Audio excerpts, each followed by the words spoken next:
નમસ્કાર મિત્રો, સ્વાગત છે તમારું આપ સૌની શેરી ચેનલ ગુજરાતી સાહિત્ય વિદ નિકુંજ યુટ્યુબ ચેનલમાં. હું નિકુંજ પરમાર આપ સૌનું તહેદિલ સ્વાગત કરું છું. તો મિત્રો, આજના વિડીયોમાં આપણે ચર્ચા કરવાના છે 60 વર્ષથી નિવૃત્ત થયેલા પેન્શનો માટે સરકારી તોફાની જાહેરાત કરી છે. મિત્રો, સરકારે ખૂબ જ મહત્ત્વની જાહેરાત કરવામાં આવી છે. 100 કામ પડતા મૂકી દે. મિત્રો, અવશ્ય આ વિડીયો જોઈ લેજો, તો તમારા માટે ઉપયોગી બનશે. વિડીયો શરૂ કરતા પહેલાં જો ચેનલ પર નવા હોય ચેનલને સબસ્ક્રાઈબ કરી લેજો.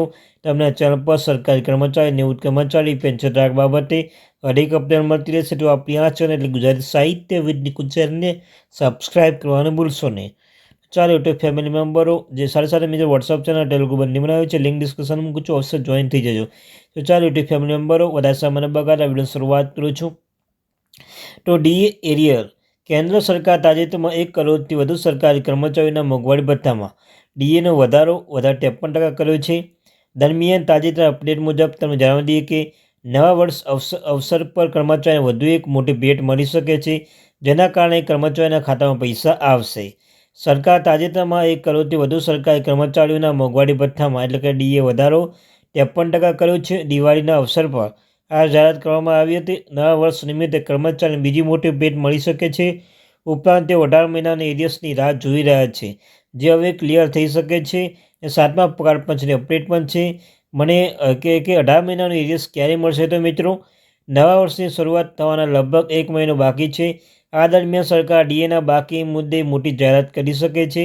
કોવિડ-19 રોગચાળાના કારણે અટકી ગયેલા 18 મહિનાનું એરિયર્સ અંગે ફરી ચર્ચાઓ વધી રહી છે.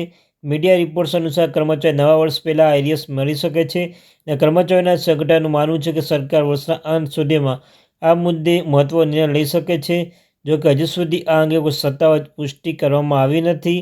ડીએ હાઇક નવી અપડેટમાં કોવિડ દરમિયાન પૈસા રોકાયા છે. તમે જાણો છો ત્યાં મિત્રો, કોવિડ-19ને કારણે ભારતમાં આર્થિક કટોકટી વધુ ગહેરો બનતી હતી, જેના કારણે જાન્યુઆરી 2020, જુલાઈ 2020 અને જાન્યુઆરી 2021ના હપ્તામાં રોક લગાવવામાં આવી હતી.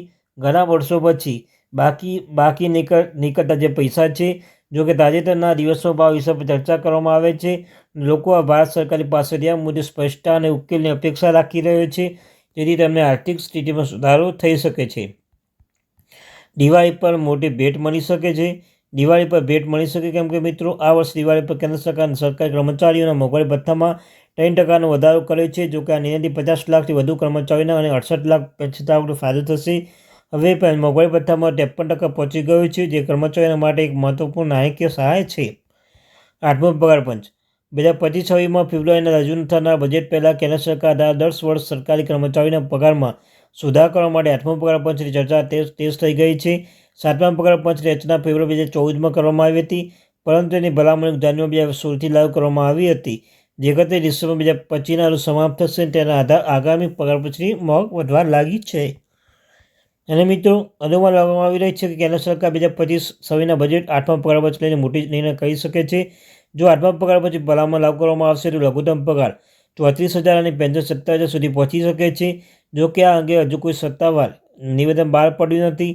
તમને જણાવી દઈએ કે નવા પગાર પંચ રચના સરકારી કર્મચારીઓના પગાર અને પેન્શનમાં વિવિધ આર્થિક માપદંડો, ખાસ કરીને મોંઘવારી અનુસાર સુધાર કરવામાં આવે છે. જો 8મો પગાર પંચ લાગુ થશે તો ફિટમેન્ટ ફેક્ટર વધશે. જો મીડિયા રિપોર્ટ્સ માનીએ તો 8મો પગાર પંચ વર્ષ 25-26માં લાગુ કરવામાં આવશે તો ફિટમેન્ટ ફેક્ટર પણ ફેરફાર થઈ શકે છે. ફિટમેન્ટ ફેક્ટર 2057થી વધીને 2.86% થઈ શકે છે, જેના કારણે ન્યૂનતમ પગાર 186% વધારો થઈ શકે છે. હાલમાં 7મા પગાર પંચ હેઠળ કેન્દ્રીય કર્મચારીનું ફિટમેન્ટ ફેક્ટર 2.70% છે. તે મૂળ પગાર 18,000 રૂપિયા છે. એવું માનવામાં આવે છે કે 8મા પગાર પંચ મોદી સરકાર ફિટમેન્ટ ફેક્ટર 2.57થી વધારીને 2.86% કરી શકે છે. મિત્રો, આ સાથે સરકારી કર્મચારીનો લઘુત્તમ પગાર 186% વધીને 51,880 રૂપિયા થશે, અને પેન્શન પર વધારો થવાની આશા છે.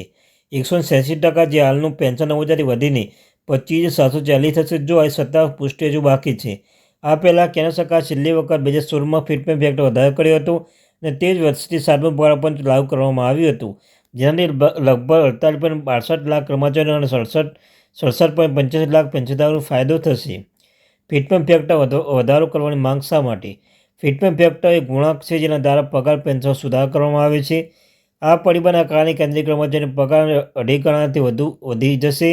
ફિટમેન્ટ ફેક્ટરના આધારે જૂના બેઝિક પેમેન્ટમાંથી ફિટમેન્ટ ફેક્ટરની ગણતરી કરવામાં આવે છે, જે છેલ્લા પગાર પંચના અહેવાલ એક મહત્વપૂર્ણ ભલામણ છે. તેના આધારે પગાર વધારો નક્કી કરવામાં આવે છે. જો 7મો પગાર પંચ એટલે કેન્દ્રીય કર્મચારીનો મૂળ પગાર 20,000 રૂપિયા છે, તો ભથ્થાના બાદ કરતાં તેનો પગાર 20,000 ગુણ્યા 2.17 એટલે 51,800 રૂપિયા થશે.